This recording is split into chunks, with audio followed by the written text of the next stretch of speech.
Well, here's a little hidden Dover elevator that I found at the Pine Valley Center in Woodbridge, Ontario. Ooh. Let's go to 2.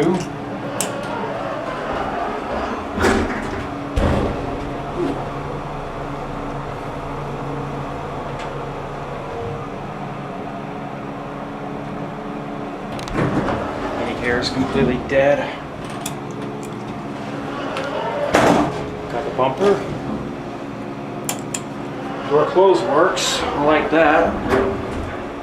Pretty typical 80s Dover elevator.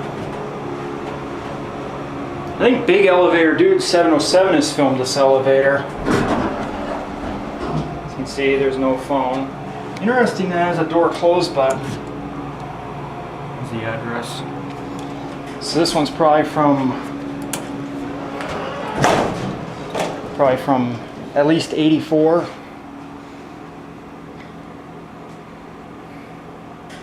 There it goes. And that's it.